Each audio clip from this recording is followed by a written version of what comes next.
Hello, everybody. Thanks for tuning in to the training, learning, and development community.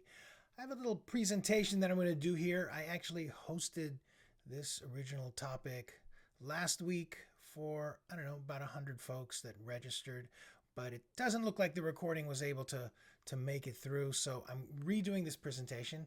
I'm going to do it a lot quicker just so I can get through it. And what I'd like to share with you is how I'm using AI in my current workflow. And that workflow includes the stuff that I'm doing with TLDC, the Training, Learning, and Development Community, which is primarily host online events, weekly online sessions, and especially working with a lot of copy and text and generating ideas for the events that we produce. And so just real quickly, I'm going to just show you what I've been doing because AI, ChatGPT, all the technologies that are getting built now that are AI related, this is probably the most profound and scary time that I have experienced in my world as a technology professional, and I've been doing this for well over 20 years. Just the possibilities are absolutely through the roof, and I do think that not only how we work is going to change, but how we think, how we build businesses, how we make money. It's all going to shift. And for TLDC, for this community, especially, I just want to share what I've been getting into because I really feel like if you are serious about your career, you need to get ahead of things and start getting prepared for what's going to be coming next because um, you've got to be able to be flexible and adjust and get ready for a lot of change that is going to happen. Maybe not in specifically the next year, maybe even not even this next couple years, but more than likely stuff is going to start happening, especially like 5 years from now. Things are going to be really different. I'm positive of that. So let me just show you. If you're somebody that is just getting started with AI or just hearing about all these capabilities that AI has, let me show you a little bit of what I do to be able to integrate AI into the workflow that I use with TLDC. So this is just kind of a primer. All right, and excuse my presentation here. I'm just using a browser to show you what I've got. I'm just going to share the whole screen. All right, so there is a place that I go to, if you can see on the bottom there of this paragraph, the Neuron Daily. It's a newsletter that I subscribe to that sends a newsletter episode or issue every weekday. And when I first signed up, they sent this really great primer on what's going on in AI, and this paragraph is explains it really well. So I suggest subscribing to that newsletter. You'll get something every day. You may or may not want to read all of the issues. For myself, I am actually loving what I'm seeing from them, so I highly recommend it. And this paragraph is great. I'm not going to read it out loud, but it is definitely, it'll tell you what is sort of happening now. It's May 2023, and the excitement around AI and what is going on. Now, specifically, I am going to be going over some of these links that are on this particular slide. ChatGPT, which is one that I use pretty much 80% of everything I do is through ChatGPT. I'm just using the free version, which I think is 3.5. I just might subscribe to the monthly premium version, which is $20 a month, I believe. I might do it after I finish up this recording. I want to check it out. I need to get ahead of things, so I'll probably be signing up really soon. I also use Google Bard. Well, maybe I test Google Bard more than use it. It's not something that I've found to be that I've had a lot of application for yet. And then Microsoft Bing, which you'll need the Edge browser to be able to run it. Bing, the chatbot on Bing is actually really, really good, and I do have used Bing for content and to ask AI to respond to prompts that I have. And then also I have generated images using the Bing AI tool. And you can see both those links there, bing.com/search and bing.com/create for images. That'll get you to where you need to be. Now, Writer, in the second column, is an AI writing assistant that I've probably been using for over a year now. Kind of an early adopter of that one. I found it, it came through. And I used to use it for generating ideas, help my writing a little bit more, my sentence composition, because sometimes I just am terrible at that. But I'm not really using Writer much anymore because ChatGPT has shown up. Quillbot is a summarizer, which I have probably I've been using up until last month. But now that I've learned how to summarize using ChatGPT, Quillbot is probably not going to be something I go to, but I do want to share it because it's a really simple interface, and I really liked it because of that. But you can go to quillbot.com/summarize. I use that mostly because I would need to summarize, say, if I had a podcast and there was a particular sequence of conversation that I wanted to just summarize. I can grab the transcript from that, drop it in there, and it would give me something really, really nice. So it is worth still checking out. Snack Prompt is, how would I describe it? Sort of like a Dig or Reddit version of prompting, which if you don't know what prompting is, prompting is pretty much the request that you make of say ChatGPT or any of the other AI tools, the request that you make to for a solution or for results. And Snack Prompt actually is a place that you can go to and find lots of different prompts that people have used to create solutions for them. And it's like a voting interface. So if somebody posts a prompt that people really, really like, it gets voted up. So you can find some excellent prompts on Snack Prompt. That one is relatively new in my bookmarks, but I've gone to it a whole bunch. And then lastly, there's a 3-minute guide from the Neuron that first slide was based on, but there are a ton of links in there as well.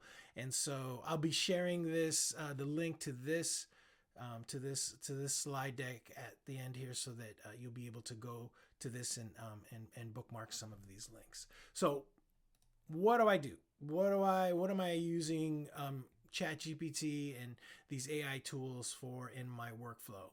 When I come up with events, I have like an event concept. I have an idea for an event, and I have to refine it and then create landing pages for it.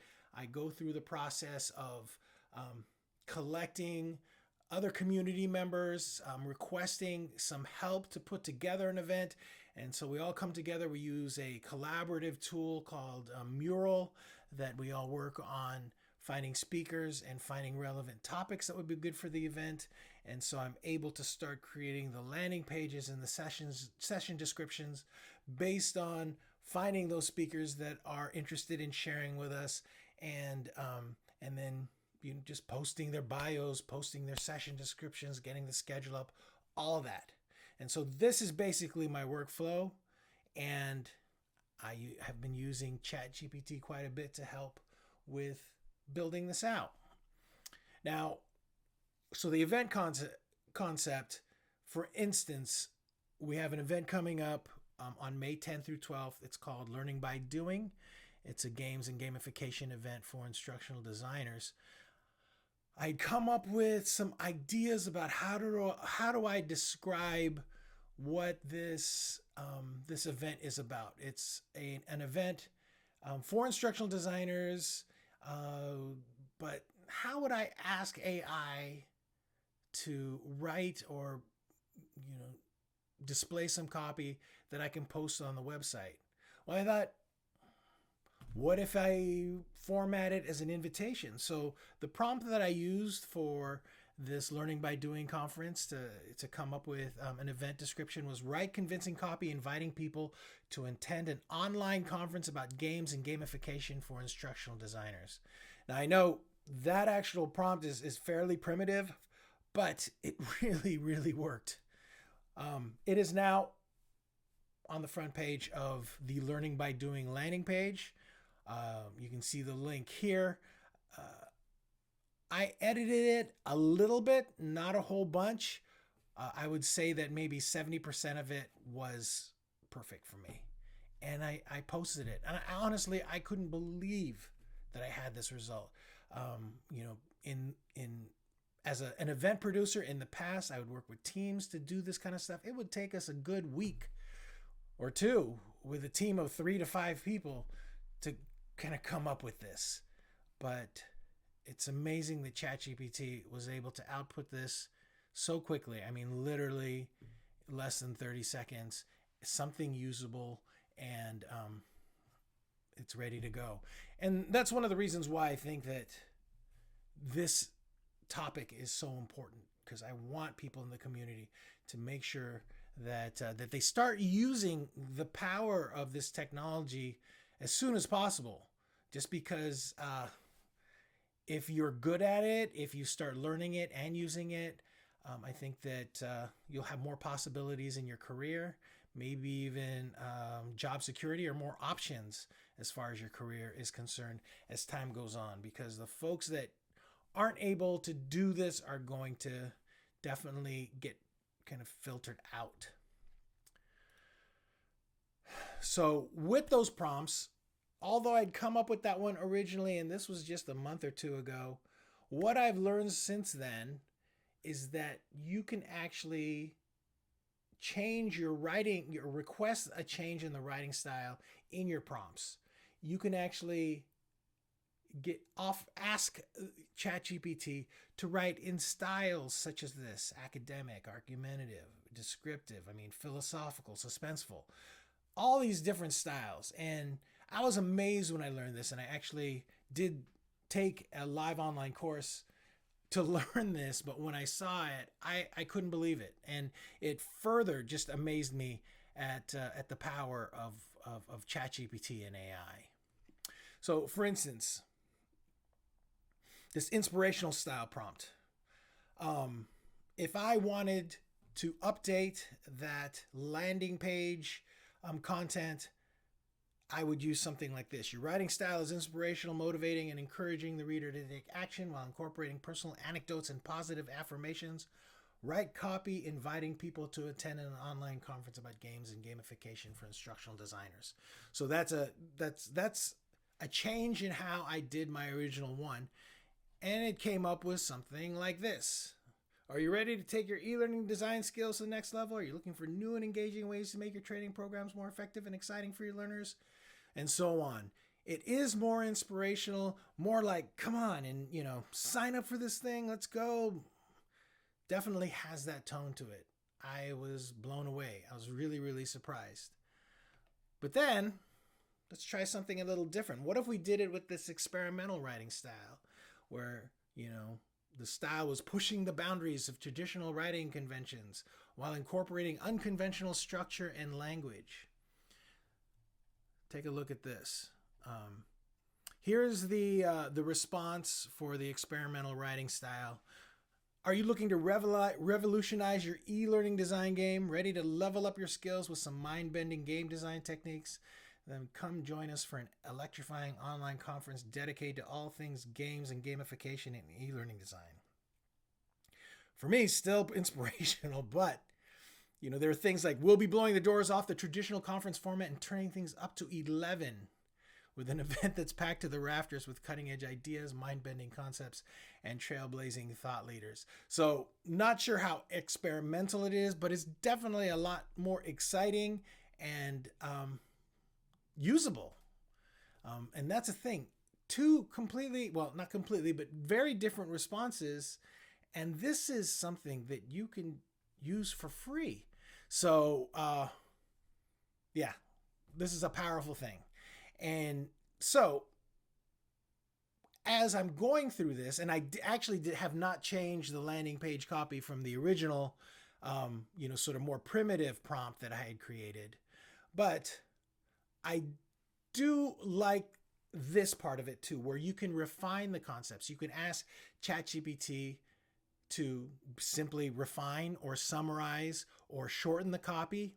And so I'm doing that, and I'm taking these refined concepts or shortened concepts, and I'm using those and inserting them in, say, like email copy or social media posts, or just different, like in the newsletter that I send out.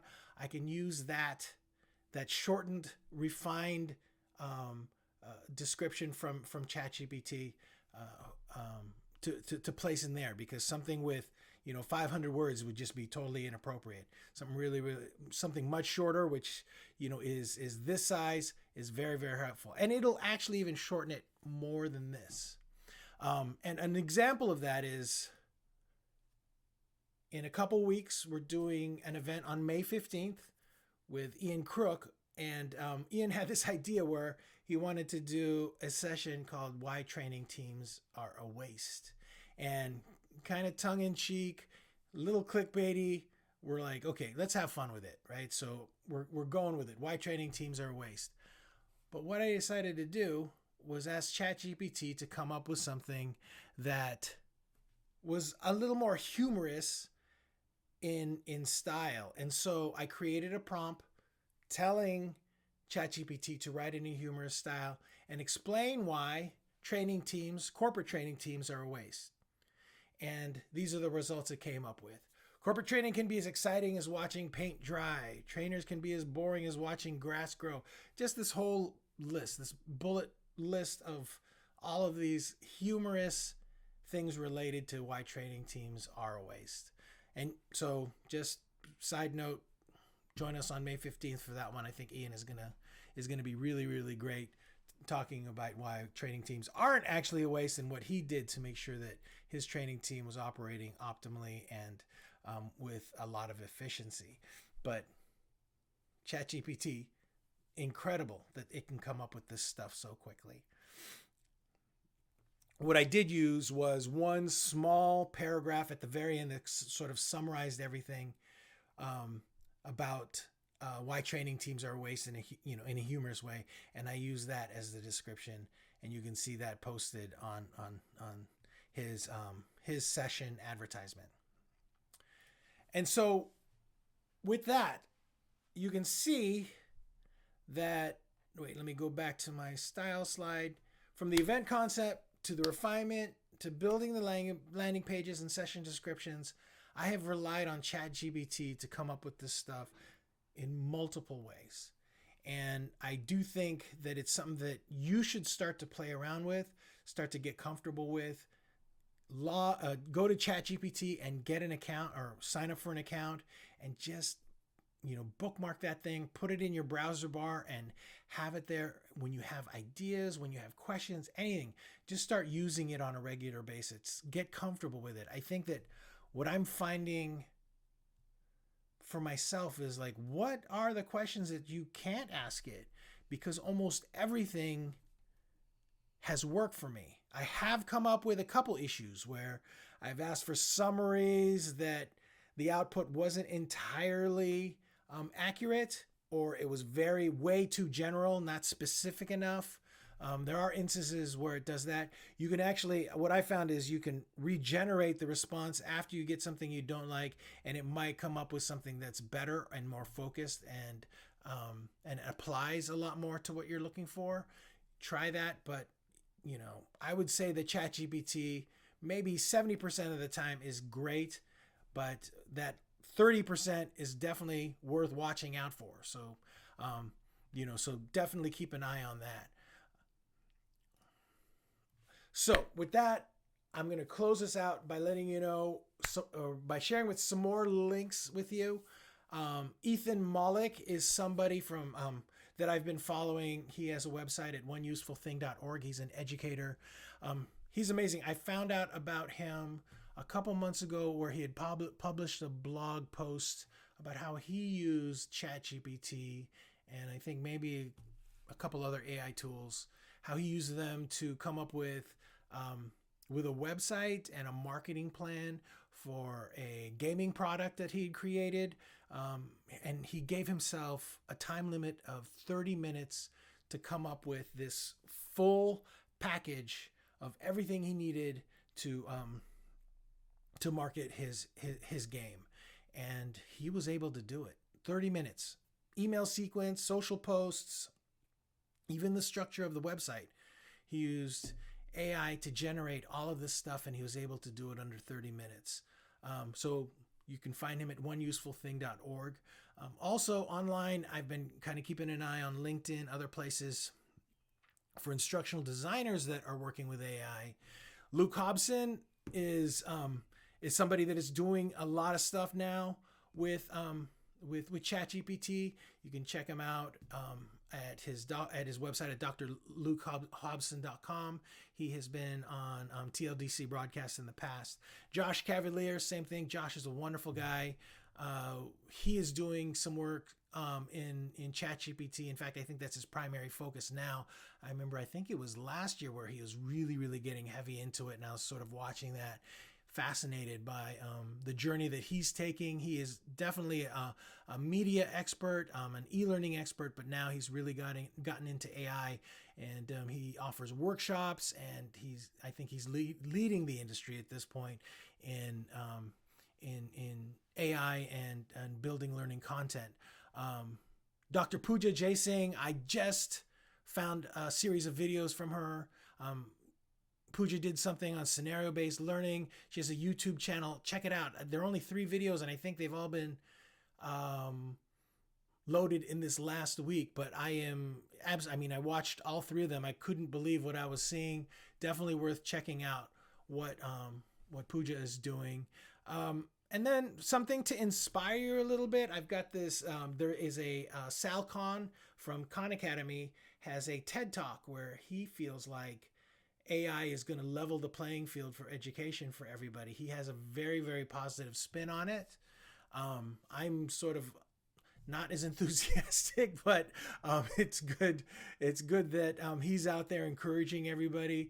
But you can check that out at TED.com. And then also again, Neuron, the newsletter. I love having that. It branches, things branch off from the Neuron for me. So I find other things that are really relevant based on that. So check out the Neuron newsletter. And then of course, many of you know that I work at O'Reilly Media, and